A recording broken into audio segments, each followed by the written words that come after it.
తూర్పు రేఖలు ఇంకా విచ్చుకోకముందే పల్లెటూరు నిద్రలేచింది. కోడికూత వినిపించగానే మల్లన్న తన గూణపెంకుల ఇల్లు వదిలి బయటకు వచ్చాడు.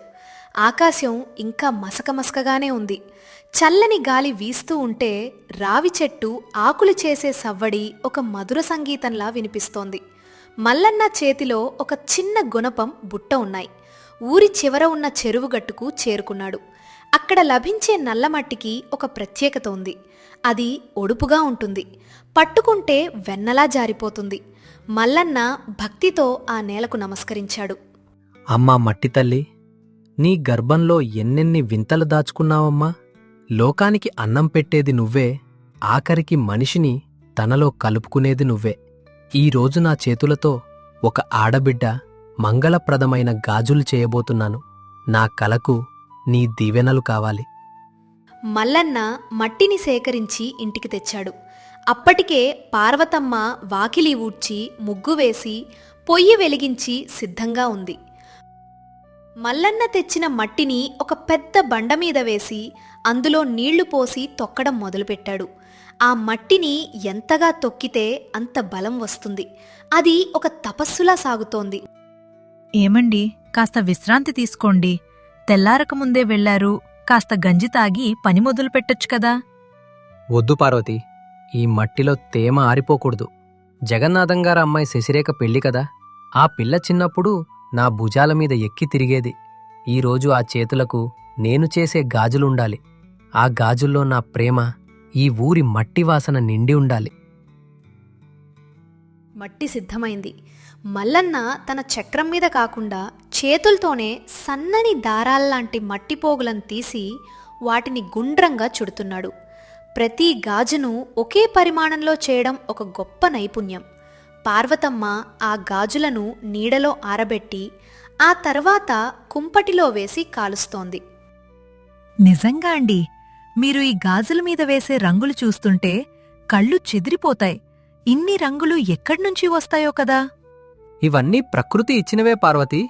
ముందుగా పూల నుంచి ఎరుపు, ఆకుల నుంచి పచ్చదనం, రాళ్ల పొడి నుంచి తెలుపు, ఇలా ఒక్కో రంగును సేకరించి తయారు చేస్తాను. ఇవి ఈ కాలపు అద్దాల గాజుల్లాగా టకటక పగిలిపో. ఇవి మన ఆత్మ గౌరవానికి గుర్తులు. ఏమండి, ఆయన పెద్ద మనిషి. మన పాతకాలపు పద్ధతులు ఆయనకి నచ్చుతాయా? ఇప్పుడంతా గాజు, రంగురంగుల అద్దాల గాజుల కాలం. మన ఈ మట్టి ముక్కలను ఆయన చూస్తాడంటారా? ఏ మాటన్నావు పార్వతి? మట్టి అంటే అమంగళమా? ఆడపిల్ల చేతికి మట్టి గాజులుంటేనే ఐదవతనం నిలుస్తుందని మన పెద్దలు చెప్పారు. ఈ రంగులు చూడు, అచ్చం ఇంద్రధనస్సులా ఉన్నాయి. అమ్మవారికి ఇష్టమైన ఈ గాజులను ఆ పిల్ల వేసుకుంటే ఆ కలనే వేరుగా ఉంటుంది. సరేనండి, మీ నమ్మకమే మన బ్రతుకు. జాగ్రత్తగా వెళ్ళిరండి. ఆయన ఏమైనా అంటే మాత్రం గొడవ పడకండి. మనది పేదరికం, ఆయనది అధికారం. మల్లన్న ఒక వెదురుబుట్టలో ఆ గాజులను పేర్చుకుని పట్టు వస్త్రం కప్పి భూస్వామి జగన్నాథం భవంతికి చేరుకున్నాడు. అక్కడ అంతా హడావిడిగా ఉంది. పెళ్లి పండ్ల కోసం జనం ఎగబడుతున్నారు. వాకిలిలో రంగయ్య అనే పట్టణ వ్యాపారి తన రంగురంగుల గాజుల పెట్టెలను తెరిచి ఉంచాడు. చూడండి సామి, ఇవి నగరము నుంచి తెప్పించాను. వీటికి స్వర్ణవర్ణపు పూత ఉంటుంది. ఎండలో మెరుస్తాయి. వీటిమీద ఉన్న రాళ్ళు వజ్రాల్లా మెరుస్తాయి. మీ అమ్మాయి చేతికి ఇవే సరిపోతాయి. భేష్ రంగయ్య, మా కూతురు పెళ్లి అంటే ఈ ఊరంతా చెప్పుకోవాలి. ఆడంబరంలో ఎక్కడా తగ్గకూడదు. ఇవే సిద్ధం చేయించు. మల్లన్న తన బుట్టతో అక్కడికి వచ్చాడు. సూర్యం అతన్ని అడ్డుకోబోయాడు. ఏయ్ మల్లన్న, ఇప్పుడెందుకొచ్చావు? లోపల పెద్ద వ్యాపారం జరుగుతోంది. వెళ్ళు వెళ్ళు. సూర్యంబాబు, అయ్యగారిని ఒక్కసారి చూడాలి. శశిరేఖమ్మ పెళ్లికి నేను ప్రత్యేకంగా చేసిన గాజులు తెచ్చాను. అప్పుడే జగన్నాథం బయటికి వచ్చాడు. ఏంటి మల్లన్నా, ఏంటా బుట్ట? సామి నమస్కారం. మీ అమ్మాయి పెళ్ళి అని తెలిసి రెయింబోళ్ళు కష్టపడి ఈ మట్టి గాజులు చేశాను సామి. ఇవి మామూలు మట్టి కాదు, మన ఊరి చెరువు మట్టితో చేసినవి. వీటికి వేసిన రంగులు ఏళ్ల తరబడిపోవు. అమ్మాయి చేతికి వేయండి సామి, శుభం జరుగుతుంది. అది వినగానే జగన్నాథం వెటకారంగా నవ్వుతూ, ఏంటి మల్లన్న, బుర్ర ఉండి మాట్లాడుతున్నావా? పట్టణం నుంచి వచ్చిన ఈ స్వర్ణపూత గాజులెక్కడా? నీ ఈ మట్టి ముక్కలెక్కడా? నా కూతురు పెళ్లిలో ఇవ్వేసుకోవాలా? నా పరువేం కావాలి? ఎవరైనా చూస్తే భూస్వామిగారు తన కూతురికి మట్టి గాజులు వేశారని నవ్వుకోరా? సామి, మట్టి అంటే తక్కువ చేయకండి. మనమంతా మట్టి నుంచి వచ్చిన వాళ్ళమే. ఈ గాజుల్లో ఉన్న చలవ వేరే దేంట్లోనూ ఉండదు. చాలు, నీ జ్ఞానబోధ నాకక్కర్లేదు. నీ గాజులు బుట్ట తీసుకుని ఇక్కడ్నుంచి వెళ్ళిపో. నా కళ్ళ ముందు ఇవి కనిపిస్తే పారేస్తాను, జాగ్రత్త. సూర్యం, వీటిని బయటికి పంపే. మల్లన్న బాధనంతా మనసులోనే అణుచుకొని అక్కడి నుండి వెళ్ళిపోయాడు. కొద్దిసేపటి తర్వాత రంగయ్య సూర్యం ఇంటి వెనుక మాట్లాడుకుంటున్నారు. రంగయ్య సూర్యానికి కొంత ధనమిస్తున్నాడు. సూర్యం, ఇవిగోండి 500 రూపాయలు. యజమానిగారు కేవలం నా గాజులే వాడేలా చూడండి. ఆ మల్లన్న మళ్ళీ రాకుండా చూసుకోండి. మీరు దిగులు పడకండి రంగయ్య గారు. అయ్యగారికి ఇప్పుడు ఆ మట్టి గాజులంటేనే విరక్తి పుట్టింది. మీ రంగుగాజులే ఈ పెళ్లిలో ప్రధాన ఆకర్షణ అవుతాయి. నిజానికి ఈ గాజుల మీద వేసిన రంగులు చాలా త్వరగా పోతాయి. లోపల రసాయనాలుంటాయి, కాని బయటికి మాత్రం మెరుస్తాయి. మాలాంటి వ్యాపారులకి కావాల్సింది అదే. మట్టిలో ఏముంటుంది? కేవలం మొరటుదనం తప్ప. నిజమే సామి, మెరిసేదంతా బంగారం అనుకునే రోజులివి. మల్లన్నకి ఇది అర్థం కాదు. మల్లన్న గుమ్మం దగ్గర కూర్చుని దిగులుగా ఉన్నాడు. బుట్టలో గాజులు అలాగే ఉన్నాయి. ఆ బాధ అతని ముఖంలో స్పష్టంగా కనిపిస్తోంది. ఏమండి, నేను ముందే చెప్పాను కదా ఆయన ఒప్పుకోరని. ఎందుకండి ఆ బాధ? ఆయనకి లేని పట్టింపులు మనకెందుకు?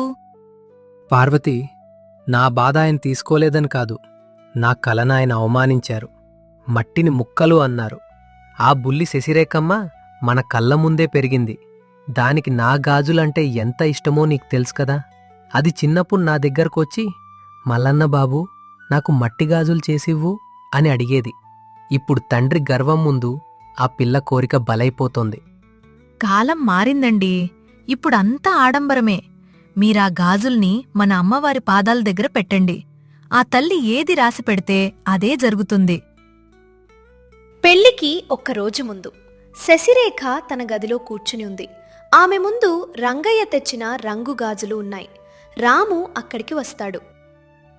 అన్నయ్యా, చూడు, ఈ గాజులు ఎంతలా మెరుస్తున్నాయి.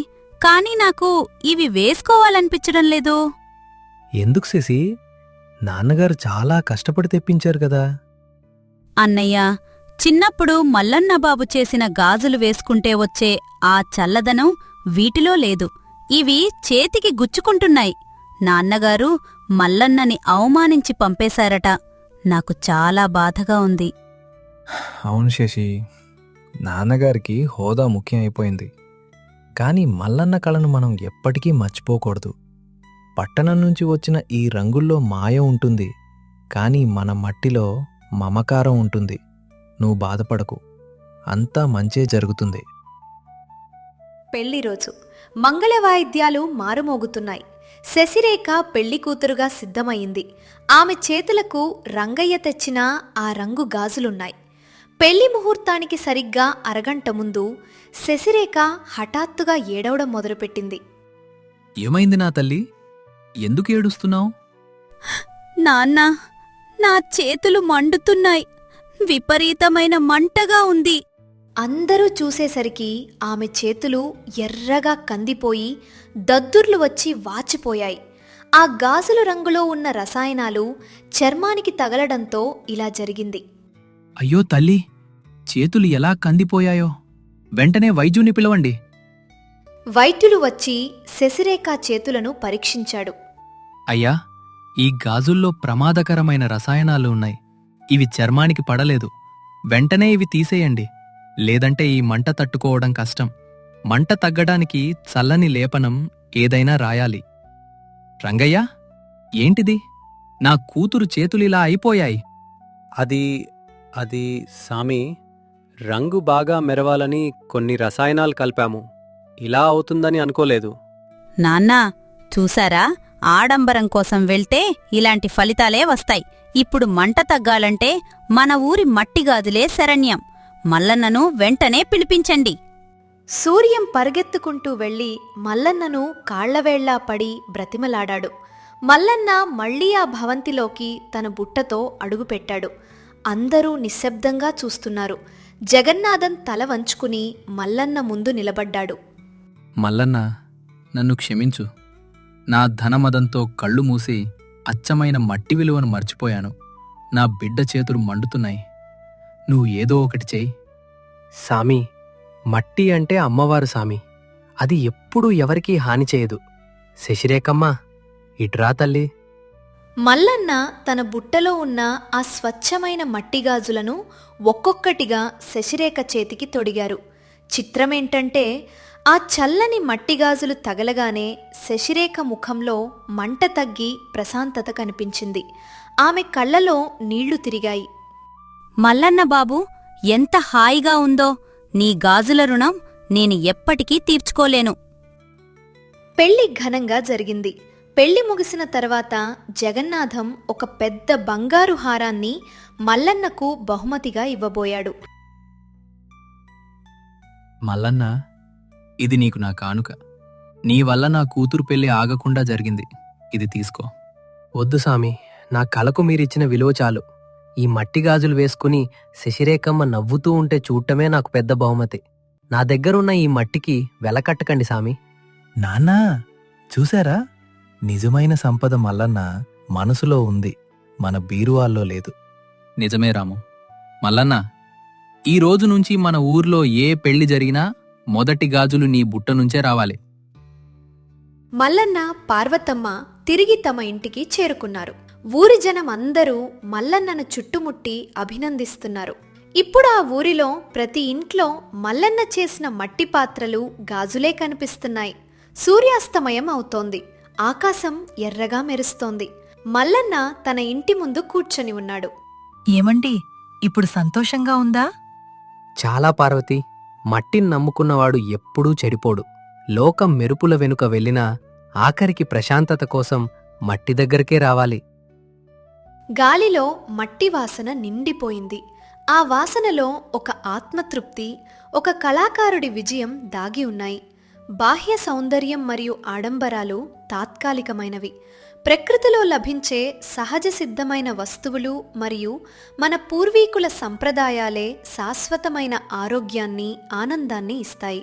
వృత్తి ఏదైనా అది నిజాయితీతో కూడిన కళ అయితే దానికి ఎప్పటికీ గౌరవం లభిస్తుంది. మిత్రులారా, మీకు ఈ కథ నచ్చినట్లయితే మీ విలువైన అభిప్రాయాన్ని తప్పకుండా కామెంట్ రూపంలో తెలియచేయండి. మీ స్పందన మాకు ఎంతో ప్రోత్సాహాన్ని ఇస్తుంది. ఇలాంటి మరిన్ని నీతి కథలతో మళ్ళీ కలుద్దాం. అంతవరకు సెలవు.